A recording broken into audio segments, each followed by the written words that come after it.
Hey everyone, it's Finn here, and in today's video, we'll be looking at each of the 20 Premier League teams and looking at who their best former player is based on that player's current form. Now, of course, if you disagree with me on any of these, or if I've left someone out, please let me know in the comment section down below. And if you do like regular football and Premier League content, please do consider subscribing, as the goal is to reach 900 subs before the end of October.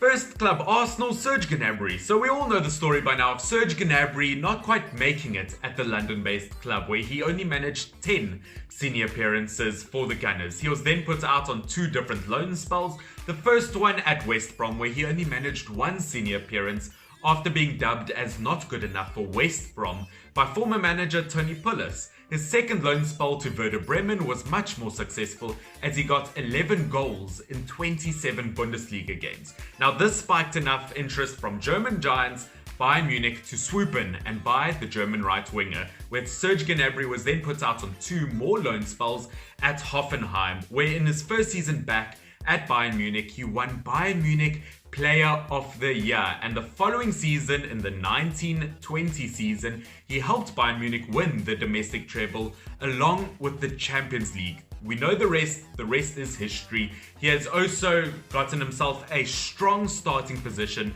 in the German international starting lineup, where he scored a hat-trick in his debut in 2016. Other honourable mentions for Arsenal would be Santi Cazorla, Alexis Sanchez and Szczesny. Aston Villa, James Mulner. Now, James Mulner is one of the most underrated players in Premier League history, being able to play as a left-back, midfielder or even a wing. He is iconic to the Premier League, as he has the 5th most appearances in Premier League history after making his debut for Leeds United aged just 16. He then went on to win 3 Premier League titles at 2 different clubs, 2 at Manchester City and 1 at Liverpool, where he is today. And obviously it is a huge achievement to help the Merseyside team win their first ever Premier League title, along with a Champions League, Club World Cup and a Super Cup. But funnily enough, James Mulner's only ever Premier League team of the season was, of course, at Aston Villa. Brighton, Anthony Knockaert. Now, Brighton is quite a tricky team to do for this video, as majority of their good players have only come in recent years. But Anthony Knockaert has had over 120 appearances for the Seagulls, where he was then loaned out to Fulham last season and helped them reach immediate promotion back to the Premier League for this season, where Fulham then made his deal a permanent one. Anthony Knockaert's biggest claim to fame is the fact that he was voted Championship Player of the Season, and he has been dubbed by many as one of the Championship's best ever players of all time, after helping 3 teams reach promotion back to the Premier League.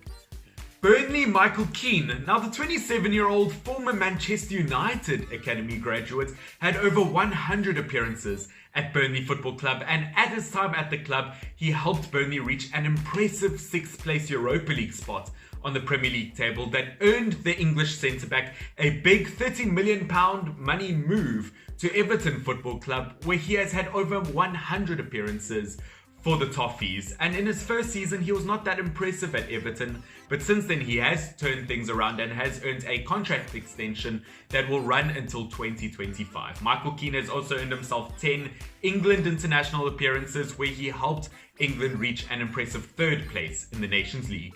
Chelsea, Kevin De Bruyne. Now, although I could have mentioned Belgian international teammates of his, Romelu Lukaku or Eden Hazard, or even the Egyptian king, Kevin De Bruyne is considered widely around the world as one of the game's best midfielders of all time, equalizing Thierry Henry's Premier League record of 20 assists in 1 Premier League season. But unfortunately, KDB could not make it in Jose Mourinho's Chelsea, was loaned out to Werder Bremen and later sold to the likes of Wolfsburg, where he then helped the German team achieve 2 trophies. Manchester City then swooped in with a £55 million offer for the Belgian midfielder, which seems like such a steal in today's market, considering he helped them win 2 Premier Leagues. He then went on to get Premier League Player of the Season, Men's Player of the Year, runner-up, and helped his international team reach 3rd place in the World Cup.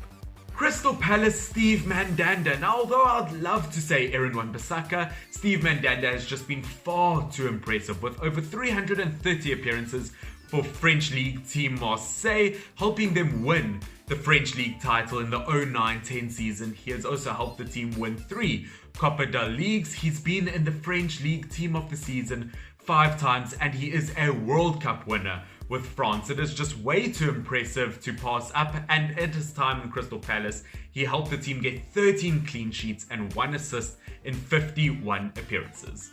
Everton, Romelu Lukaku. Now, I could have said Wayne Rooney as he is still active, but as this is based on current form, I cannot leave Romelu Lukaku out of this, as he is the 8th highest scoring foreign player in Premier League history with 113 goals for 4 different Premier League clubs, being Everton, Manchester United, West Brom and Chelsea Football Club. He has just won the Europa League Player of the Season, and his individual achievements are way too long to read to you guys. Along with that, he has just finished his first ever season at Inter Milan, where he scored 33 goals in all competitions. The only player to ever do better than him for Inter Milan in his first season is Brazilian Ronaldo with 34.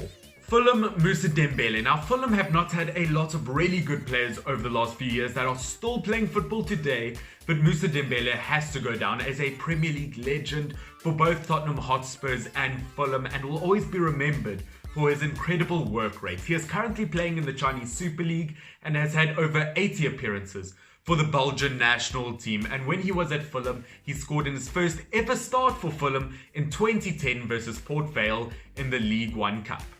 Leeds United, Kaspar Schmeichel. Now, I could easily name James Mulner for Leeds United as well, but I thought I would name a different player just to mix things up so it's not too boring. Now, Kaspar Schmeichel, obviously son of legend Peter Schmeichel, started off his career at Manchester City, where unfortunately he couldn't really break into the first team squad and was loaned out through pretty much the entirety of England, where he then made an official move to Leeds United, where he was given a very cold reception as his father had such a big reputation with Manchester United. Schmeichel only spent 1 season at Leeds United and then made an official move to Leicester City, where he has now had a 9-year journey with the Foxes, winning one of the most impressive Premier Leagues the world has ever seen. Schmeichel has also been named as one of the best penalty stoppers in the world.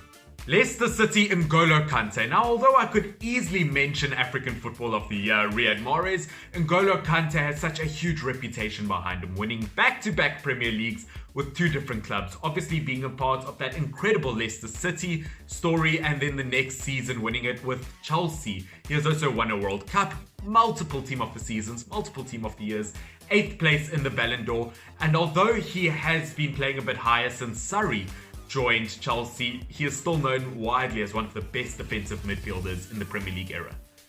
Liverpool, Luis Suarez. Now, of course, I could say Sterling, I could say Coutinho, but I would just be lying to myself, as Suarez is one of the most underrated number 9s in world football. And it's not just because he'll bite me if I say otherwise, but he has scored almost 500 career goals. He is Barcelona's 3rd top scorer of all time. He has won Eredivisie, he's won La Ligas, he's been in the top 5 of the Ballon d'Or, he's been the Premier League Golden Boot winner, he's won pretty much everything there is to win, Champions League, you name it. He has been the top scorer in Europe's top 5 leagues twice, winning the European Golden Boot. Luis Suarez can win it all, and he has had a great start to Atletico Madrid, getting 2 goals on his debut. He may be 33 years old, but he is not stopping anytime soon.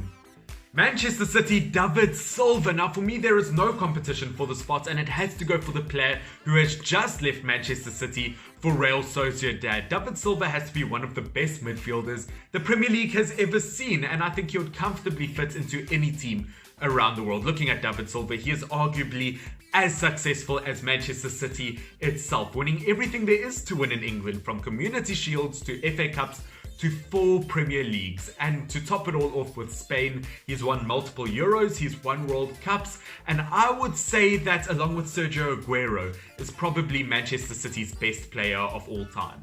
Manchester United, Cristiano Ronaldo. Now I was thinking of Manchester United and thinking maybe Ibrahimovic, Di Maria, Chris Smalling, but you have to remember Ronaldo played for Manchester United, and what a player he is. You can't compete with him. I mean, 2 La Ligas, 2 Serie A's, 3 Premier Leagues, 2 trophies with Portugal, and only the second player ever to score 100 international goals after Pele. 5 Champions Leagues and 5 Ballon d'Ors. You have to give Cristiano Ronaldo a lot of credit, and the only player along with Michael Owen to win a Ballon d'Or while playing in the Premier League. No argument about it, it has to be Cristiano Ronaldo. Newcastle United, Luke de Jong. Now I know I could put James Mulner in here, but once again I do want to mix it up a tiny bit so it's not too boring. Now looking at Luke de Jong, he was only at Newcastle for 1 year on loan, but he's won 4 Eredivisie with 2 different clubs, and he has just won the Europa League with Sevilla against Inter Milan, where he was given a man of the match in that final, and he was also in that Netherlands team that were runner-ups in the Nations League versus Portugal. I think he's done a very good job for himself, and he's actually a very solid striker. Sheffield United, Kyle Walker. Now, I could mention players like Dean Henderson or Harry Maguire, but at the end of the day, it has to be the man who started his career at Sheffield United, being Kyle Walker, as for many years he was one of the world's best right backs. And the reason he still makes this list is because despite the fact there are right backs in the world like Wan-Bissaka, Trent Alexander-Arnold, Trippier, Kyle Walker still manages to easily fit into the England right back spot. And at the end of the day, since he made his move from Tottenham Hotspurs to Man City, he's won everything there is to win in England, along with 2 Premier Leagues. Southampton, Virgil van Dijk. Now, once again, I could mention Gareth Bale, I could mention Sadio Mane, but at the end of the day, Virgil van Dijk is viewed as one of the best centre-backs of all time, along with Maldini. Now, whether that's your opinion or not, that is up to you, but Virgil van Dijk has been a crucial part in the changing and transformation of Liverpool, being a crucial part to them winning the Champions League 2 seasons ago, and a huge reason to why they won their first ever Premier League title, coming second in the Ballon d'Or and getting a PFA Player of the Year. Virgil van Dijk easily fits into this list, as he is one of the best centre-backs in the world, and to think that he came from Southampton is absolutely mad. Tottenham Hotspur's Luca Modric. Now, of course, I could mention someone like Gareth Bale, but as he has returned on loan to Tottenham Hotspurs, I won't. And looking at Luca Modric, since he has moved to Real Madrid in 2012, he has been one of the best midfielders in the world. And I think the most impressive thing about him is the fact that everyone considered his move a flop transfer. No one thought he would do well, but in his 8 years at the Bernabeu, he has won 4 Champions Leagues. He's gotten to a World Cup final. He has won a Ballon d'Or, the first ever player to break the Messi-Ronaldo streak, and I definitely think that he deserves some credit. West Brom, Romelu Lukaku. Now, I know I said I wouldn't use the same players again, but for West Brom, it was either going to be Serge Gnabry or Romelu Lukaku. And looking at Lukaku, I won't say all his stats again, but his most memorable moment at West Brom was when he scored a hat-trick in a 5-5 draw versus Sir Alex Ferguson's Manchester United. West Ham United, Dimitri Payet. Now, although Dimitri Payet had a salty exit from the Hammers, you have to admit he was an amazing player, as he did get Hammers Player of the Season, London Player of the Season. He was in the Team of the Season, but at the end of the day, he refused to play for West Ham, and I think that left a salty taste in everyone's mouth. And to top it all off, he was the player to injure Ronaldo in the 2016 Euros. But at the end of the day, since he made his return to Marseille, he has accumulated over 200 league appearances for them, and he has been Europe's top assist maker in the 2017 season. Not bad at the end of the day, and he is a fantastic player.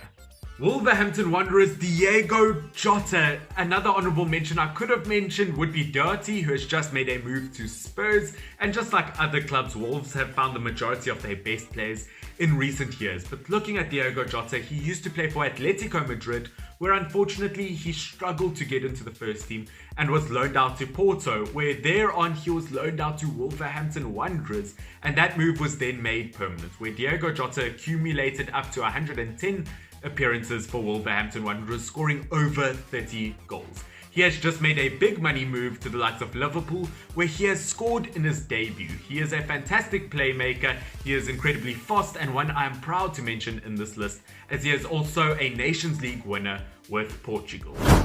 Okay everyone, that is pretty much it for today's video. Once again, if you're not subscribed, please do consider subscribing, and if you have any video suggestions that you want me to do in the future, please do put them down below so I know to do those videos, and I will of course put your comments on screen to give you the recognition you deserve. But once again, if you're not subbed, please do consider that, trying to reach 900 subs before the end of October, and I would really appreciate it. But at the end of the day guys, this is Finn, FYNN, and I do love and appreciate every single one of you. Stay awesome, cheers, bye.